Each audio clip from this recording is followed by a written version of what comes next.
Good evening, everyone. Tonight I'd like to give you a few ideas on how to make your piano sing like a human voice. And it's a percussive instrument, and the wire is made to vibrate by you dropping down and depressing the key and sending the hammer on the other end of this teeter-totter up into the wire. So it's percussive. The hammer is striking the wire. But you have to make it sound like a human voice with emotion and feeling, sinking gently into the keys and drawing a beautiful tone out of the piano. So I'll give you some ideas after I play it. This piece is called Plaisir d'amour. And if you think of a singer, someone like Nana Mouskouri singing this piece, it's absolutely beautiful because she feels every single note. There's no rushing, just beautiful feeling and emotion in it.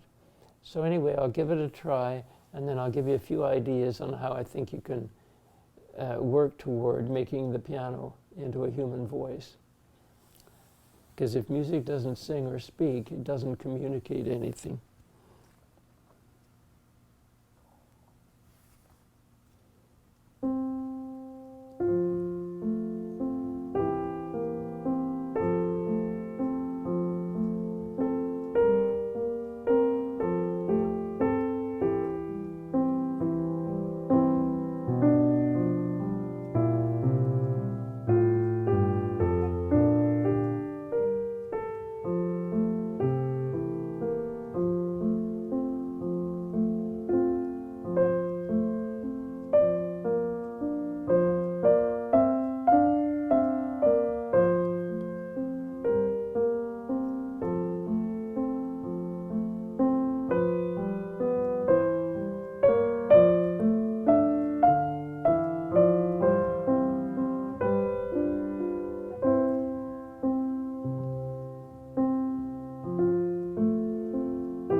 So when you're trying to make the piano sing, First of all, you have to start with the right posture. You're sitting tall, you're relaxed, your arms are hanging loose, and you're sitting on the front half of your bench. And you want to be able to lift the weight up and release it and let it flop right through to the floor, all those loose trillions of body cells that are free to move in any direction. And that way, you're not going to have a forced tone, but you're trying to make the piano sing. So you have to reach to listening to the singer's voice. It's like a train track, and you think of during that single note's length, the engine is moving, and the train is moving toward the back of the piano. And if you can hear that length of the sound, see, a singer can get louder. Once you depress a key, if I go, that note starts to get quieter. There's no way I can make it sound louder or get louder during the length of that train driving that way, whereas a singer can. So you have to do a lot of fudging to make it happen. But you think of the fleshy part of your pad of your finger. That'll give you a cushion to how you're flopping down and drawing the finger under your hand with the limpid wrist and the freedom to rotate in there and the freedom of the elbow and the arms going like that. Because if you just play it, it's going to sound cold and percussive. But if you can get that flopping right through but sinking, and don't think of having to play right to the bottom because the momentum will carry you there, and then just balance on it and go to the next by holding that one down till the next one is down, and then you play that one and then release that one, that kind of thing. So intonation is very important that way. But if you thought of this as a bed of sand, and there's a little ball bearing is going to move through that sand, it's like these units that they make that are for meditation, and you watch this, maybe it's a magnet that draws that around there from underneath that you don't see because of the sand. But the little ball pushes a track through the sand, and it makes that motion of moving forward like that. So during the length of the note, you can think of it going that way. This is the back of the arm and everything going that way toward the back of the piano. Then, hearing it die down, go out with the finger and let it flop gently. So just gentle. So just drop the thumb without any weight. Just then.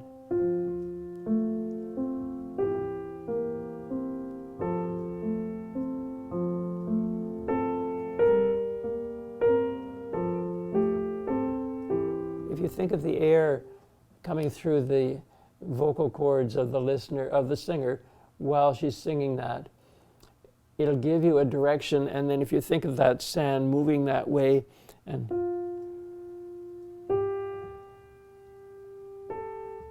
along with the release on the way up and the drop and the flop and the linking and then the clean release, all that kind of thing, I think it helps to make it sound communicative like a singer does, with emotion and not too fast. So you can have a pulse of the underneath stuff that's not the melody, but it has to be kept under the melody.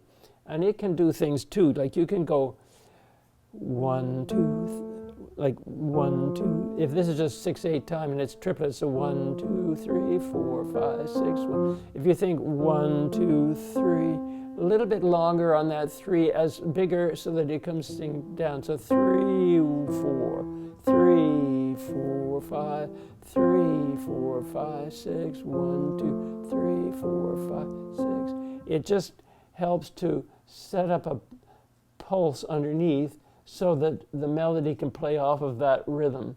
And then it's going to sound like it's alive, because if a piece doesn't have a pulse of any kind, then it's not going to sound alive, but it doesn't want to sound rushed. So this is the trick. It's not like a metronome where it's just steady tick, tick, tick, tick. It's a pulse that can vary a little bit here, a little bit there. 1, 2, 3, 4, 5, 6, 1. And 1 is the main beat, 4 is the next beat that's gentler, but still within all of that. 1, 2, 3, 4, 5, 6, 1. So when you can put all of that into it and listen to the sound and let the back of the upper arm go out toward the back of the piano, even if it's just like that as you've sunk into the key and your fingers like the train or the little ball bearing going through the sand, moving to create a path. So 1, 2, 3, and have the freedom to rotate your hand like that, the doorknob, and the up and down motion and the circular motion of the wrist. All of that takes away from any forced sound, because you don't want to hit the piano. You never want to do that. It's got to be a drop and a draw. But the draw needs that you get the finger out so that you can draw it this way. So you see, the finger can drop even without just the weight of the thumb. And the wrist is so movable, so there's nothing harsh about it.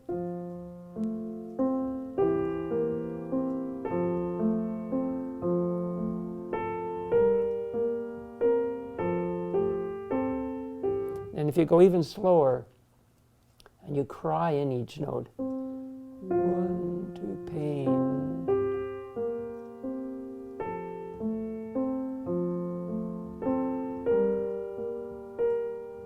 You can really feel suffering in it and get true emotion when you take the time with every note, and no note gets just played.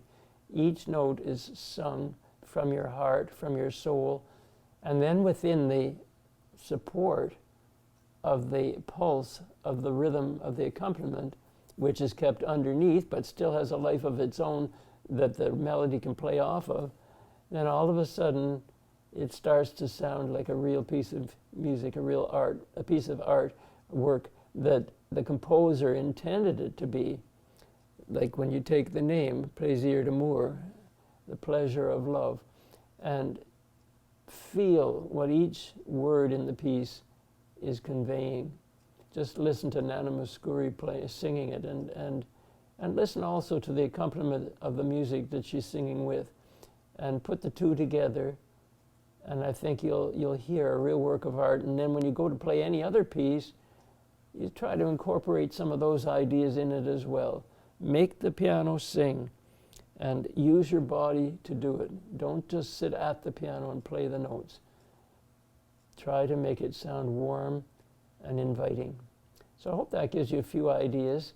And overtones, don't forget the color, the overtones, because if you just play it, see, that didn't sing. It needs that little bit of a snap to the finger, but with the limpid wrist, and then just take it. And this